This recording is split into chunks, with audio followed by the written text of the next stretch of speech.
이 시간에는 의탁하지 아니하셨으니라는 제목으로 하나님 말씀을 증거하겠습니다.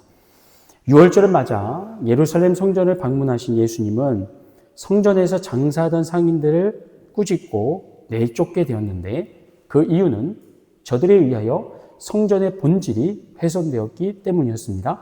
PPT를 보시면 당시 상인들이 장사하던 곳은 어디였습니까? 이방인의 뜰이라고 불리는 곳이었는데 이곳에서 상인들은 예배자들에게 제물로 바칠 보이시죠? 이곳에서 예배자들에게 제물로 바칠 짐승을 매매하고 또 성전에서만 통용되는 화폐로 다른 돈들을 환전해주고 있었습니다.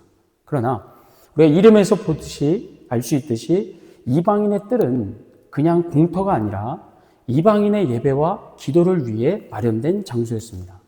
하지만 돈벌이에 눈이 먼 제사장과 상인들이 저들의 예배를, 기도를 방해하자 예수님께서 뭡니까? 상인들을 쫓아내시면서 누구도 차별 없이 하나님께 나와 예배하는 곳이 바로 성전임을 천명하시게 됩니다. 그러나 제사장의 비호 아래 상인들이 성전에서 장사해온 것은 어제 오늘 일이 아니었고요. 또 제물의 가격과 환전 수수료가 터무니없이 비싸다는 것도 공공연한 사실이었습니다. 그럼에도 이제껏 예수님처럼 상인들을 꾸짖고 쫓아낸 사람이 없었던 것은 유대인들에게 있어서 다른 무엇보다도 성전을 보존하는 것과 성전에서 드리는 제사, 예배가 끊이지 않는 게 더 중요했기 때문이었습니다. 따라서 제사장과 상인들은 백성들의 이 신념, 이 믿음을 빌미 삼아서 그동안 마음 놓고 뭡니까? 불의한 일을, 불법을 행해온 것이었습니다. 하지만 성전의 주인이신 예수님의 생각은 달랐다는 거죠. 예수님께는 성전 자체보다도 성전의 본질이 더 중요했습니다. 그게 뭡니까? 예배와 기도를 통하여 하나님과 교제하는 것. 하나님의 백성들이 하나님을 만나는 것이 더 중요했기 때문에 그것을 방해하는 모든 것들을 다 뒤집고 엎은 것이었습니다.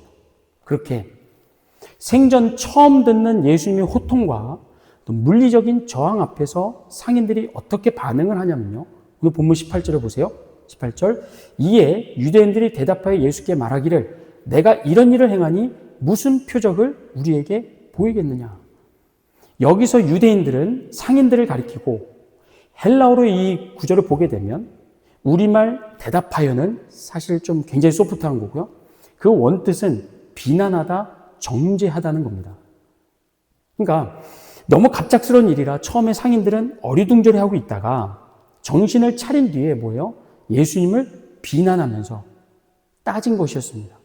당신이 이런 일을 행하니 우리에게 무슨 표적을 보이겠느냐? 다른 복음서와 비교해 보면 요한복음에는 표적이라는 단어가 유독 많이 등장을 합니다. 그것은 요한복음을 기록한 사도 요한이 분명한 목적을 가졌기 때문인데 요한복음 20장을 한번 보시겠어요? 20장 30절부터 31절입니다. 한번 같이 읽어볼까요? 시작. 예수께서 제자들 앞에서 이 책에 기록되지 아니한 다른 표적도 많이 행하셨으나 오직 이것을 기록함은 너희로 예수께서 하나님의 아들 그리스도이심을 믿게 하려 함이요 또 너희로 믿고 그 이름을 힘입어 생명을 얻게 하려 함이니라. 아멘. 보시는 것처럼 사도 요한은 그냥 아무 생각 없이 복음서를 기록한 게 아니라 분명하게 뭡니까? 예수께서 하나님의 아들 그리스도이심을 요한복음을 접하는 읽는 독자로 하여금 믿게 하기 위하여 요한복음을 기록했습니다. 그래서 예수님이 공생의 기간 동안 행하셨던 수많은 기적들 가운데 이 목적과 부합되는 기적들을 선별하여 기록하면서 이걸 뭐라고 불렀다고요? Miraculous sign, 표적이라고 불렀다는 겁니다.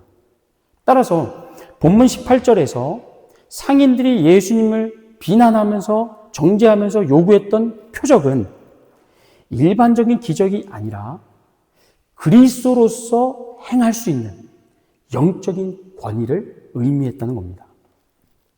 자, 이게 왜 중요하냐면 당시 유대 사회는요, 표면적으로는 로마 제국의 통치를 받고 있었죠. 그러나 실제 유대인들의 삶은 유대교의 영향력 아래에 있었습니다. 때문에 유대 사회에서 가장 큰 권력과 힘을 갖고 있었던 집단은 제사장과 같은 종교 지도자들이었고요. 특히나 예루살렘 성전 안에서 제사장들이 갖고 있었던 권위는 절대적이었습니다. 누구도 제사장의 권위에 함부로 도전하지 못했고, 심지어는 지배국인 로마조차도 유대교의 종교 지도자들을 대할 때는 조심스럽게 대할 정도였습니다. 이처럼 권세가 막강했던 제사장들이 누구의 뒤를 봐주고 있었습니까? 성전에서 장사하던 상인들의 뒤를 봐주고 있었습니다. 따라서 그들의 영업을 방해하는 건 제사장의 권위에 도전하는 것이었고요. 그래서 상인들이 예수님께 뭘 요구한 겁니까? 당신이 제사장보다 뛰어난가? 더 큰 권세를 갖고 있는가? 만약에 당신이 그리스도가 아니라면 단단히 각오하시라. 협박으로 표적을 요구한 것이었습니다. 자, 여기까지 서론이고 이제 본론으로 들어갑니다. 예수님은 지금 상인들이 그리스도의 영적인 권위, 제사장보다 더 뛰어난 권세를 요구하는 상인들에게 이렇게 대답을 합니다. 본문 19절부터 볼게요. 예수께서 대답하여 이르시되 너희가 이 성전을 헐라 내가 사흘 동안에 일으키리라. 유대인들이 이르되 이 성전은 46년 동안의 지었건을 네가 3일 동안에 일으키겠느냐 하더라. 그러나 예수는 성전된 자기 육체를 가리켜 말씀하신 것이라. 자, 보시는 것처럼 예수님은 자신이 그리스도라는 사실을 지금 성전의 무너짐과 세움에 빗대어서 말씀하고 계십니다. 그래서 여기서의 성전은 눈에 보이는 건물이 아니라 누굽니까? 예수님 자신이고요. 따라서 성전의 무너짐은 예수님의 죽음을 가리키고 3일 만에 무너진 성전을 일으키겠다는 것은 예수님의 뭡니까? 부활을 의미하는 것이었습니다. 다시 말해 지금 예수님은 제사장들보다 훨씬 더 뛰어난 그리스도로서의 영적인 권위를 성전에 비유해서 말씀을 하셨다는 겁니다. 근데 중요한 건 뭐냐면 당시에 예수님의 이 말씀을 제대로 이해하거나 깨달은 사람이 없었다는 겁니다. 일단 예수님의 말씀을 문자적으로 이해한 상인들은 어이가 없어 했죠. 왜냐하면 46년 동안 이 거대한 성전이 지어졌는데 어떻게 3일 만에 이걸 재건할 수 있냐고. 실제로 당시 예루살렘 성전은 헤롯 대왕이 기원전 19년부터 리모델링을 시작해서 그가 죽은 뒤에도 계속해서 진행이 됩니다. 그래서 요한복음 2장에서 예수님이 성전을 방문했을 때는 헤롯 대왕이 시작했던 성전 재건이 46년째 공사 중에 있었습니다. 여기서 끝나지 않았고요. 그 뒤로도 성전이 완공되기까지 20년이나 더 걸렸습니다. 이처럼 수십 년이 걸렸던 이 성전 재건을 단 3일 만에 예수님이 해내겠다라고 말하자 상인들이 납득을 못했다는 겁니다. 왜냐? 지금 예수님이 말씀하신 성전이 그분의 몸이라는 것을 전혀 생각하지는 못했기 때문에. 그런데 문제는 제자들도 똑같았다는 거예요. 본문 22절을 보세요. 22절. 같이 읽습니다. 시작. 죽은 자 가운데서 살아나신 후에야 제자들이 이 말씀하신 것을 기억하고 성경과 예수께서 하신 말씀을 믿었더라. 아멘. 자, 제자들이 언제 지금 예수님이 본문 18절에서 말씀하신 내용이 예수님의 몸을 가리킨다는 거 깨달았답니까? 언제요? 말씀을 들었던 그날이 아니라 한참 후에 예수님이 부활하시고 나서야 돌이켜서 깨달았습니다. 자, 그런데 이 제자들이 누구냐 말이죠. 제자들이. 요한복음 1장 40절부터 볼게요. 요한의 말을 듣고 예수를 따른 두 사람 중에 하나는 시몬 베드로의 형제 안드레라. 그가 먼저 자기의 형제 시몬을 찾아가 말하되 우리가 메시아를 만났다 하고, 메시아는 번역하면 그리스도라. 지금 제자들에 대한 설명입니다. 요한복음 1장 49절 보세요. 나다나엘이 이르되 대답하되 라삐여 당신은 하나님의 아들이시요 당신은 이스라엘의 임금이로소이다. 아멘. 우리가 요한복음 1장을 살펴보았던 말씀인데 보시는 것처럼 지금 본문에 등장하는 제자들은 처음부터 예수님을 그리스도로 믿고 따랐던 사람들입니다. 그리고 요한복음 2장으로 넘어오면 가나의 혼인잔치에서 예수님이 맹물을 포도주로 바꾸셨을 때 그걸 보고는 더 예수님을 신뢰하고 믿은 사람들이었습니다. 그러니까 오늘 처음 예수님을 보는 상인들과는 달리 제자들은 적어도 예수님이 말씀을 하셨을 때 그날 뭐 해야 되는 거예요? 깨달아야 되는 거죠. 지금 예수님 말씀하신 성전이 예수님의 육체를 가리키는구나. 지금 예수님 말씀하시는 게 예수님의 죽음과 부활에 대한 메시지구나를 깨달았어야 맞다는 겁니다. 왜냐하면 처음부터 예수님을 그리스도로 믿고 지금까지 따라온 사람들이니까요. 하지만 우리가 확인했듯이 제자들도 상인들처럼 똑같이 예수님의 말씀을 깨닫지 못했습니다. 왜 그랬을까요? 상인들은 그랬다 쳐도 제자들은 왜 예수님 말씀을 깨닫지 못했을까? 그 이유는 제자들은 믿음이 불완전했기 때문입니다. 다시 말씀드립니다. 본문 속의 제자들이 예수님의 말씀을 딱 듣고 바로 깨닫지 못했던 것은 믿음이 없어서가 아니라 뭡니까? 믿음은 있지만 그 믿음이 완전하지 못했기 때문입니다. 그리고 이런 불완전한 믿음은 있는데 완전하지 못한 믿음에 대한 내용이 그 다음에도 이어집니다. 본문 23절을 보겠습니다. 같이 읽습니다. 시작. 6월절에 예수께서 예루살렘에 계시니 많은 사람이 그의 행하시는 표적을 보고 그의 이름을 믿었으나. 아멘. 앞서 성전 정화 사건 이후에 예수님은 예루살렘에 머물면서 6월절을 지냅니다. 그리고 뭐 하셨습니까? 표적을 행하셨습니다. 6월절은 유대교의 최대 절기로서 6월절을 지키기 위해서 갈릴리와 유대 지역에서 유대인들이 모였을 뿐만 아니라 저 멀리 타국에 나가 있었던 디아스포라 유대인들까지 6월절을 지키기 위해 예루살렘으로 모였습니다. 그 결과 예루살렘의 인구는 최소 6월절에는요 5배에서 최대 10배까지 늘어났을 것이다라고 학자들은 추정을 합니다. 근데 오늘 본문에서 중요한 건 뭐냐면 이렇게 많은 사람이 모여있는 자리에서 예수님이 표적을 행하셨다는 거고 그로 인하여 많은 사람이 예수님을 믿게 되었다는 겁니다. 기억하시죠? 요한복음에서 표적은 단순한 기적을 얘기하는 게 아니라 뭐라고 했습니까? 예수님의 하나님 되심과 그리스도 되심을 증거하는 도구가 된다고 했습니다. 따라서 예수님이 행하신 표적을 보고 사람들이 갖게 된 믿음은 어떤 믿음이에요? 호기심이나 관심이 아니라 예수님을 하나님으로 그리스도로 믿는 믿음이었다는 겁니다. 그러니까 세상의 관점에서 이걸 보면 예수님을 하나님이요 그리스도로 믿는 이 많은 사람들을 데리고 예수님은 뭐든지 다 할 수 있었습니다. 그들 중에는 해외에서 온 디아스포라 유대인들까지 포함되어 있었기 때문에 이들을 통해 예수님의 명성과 영향력을 전 세계로 떨칠 수 있었고 또 더 많은 추종자를 만들어서 유대 사회를 접수한 뒤에 부패하고 타락한 종교제지자들을 싹 갈아치운다거나 내친김에는 로마로부터 독립해서 강력한 유대 왕국을 건설하는 등 예수님은 지금 예수님을 하나님으로 그리스도로 믿는 사람들을 활용해서 예수님 하고 싶은 거 다 할 수 있었습니다. 그런데 막상 이어지는 24절과 25절을 보면 이렇습니다. 한번 읽어볼까요? 24절, 25절 시작. 예수는 그의 몸을 그들에게 의탁하지 아니하셨으니 이는 친히 모든 사람을 아심이요 또 사람에 대하여 누구의 증언도 받으실 필요가 없었으니 이는 그가 친히 사람의 속에 있는 것을 아셨습니다. 아멘. 여러분, 예수님께서 그분을 하나님이요 그리스도로 믿는 그 많은 사람들에게 뭐 하지 않았다고 그래요? 예수님의 몸을 의탁하지 않았답니다. 이걸 쉽게 말하면 이겁니다.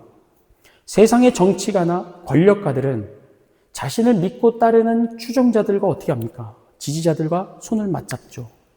그리고 그들이 갖고 있는 재능, 재물, 열정, 사회적인 지위, 영향력 등등 자신의 어떤 목적을 위해서 자신의 그 방향을 위해서 자신의 지지자들의 힘을 끌어모읍니다. 그리고 그것을 활용합니다. 그런데 예수님은 전혀 그러지 않았다는 거예요.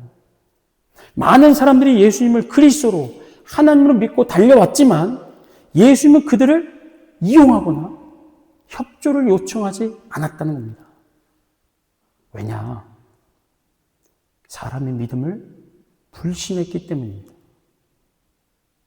이 말은 예수님이 사람 자체를 미워했다거나 무시했다거나 하찮게 여겼다는 말이 아닙니다.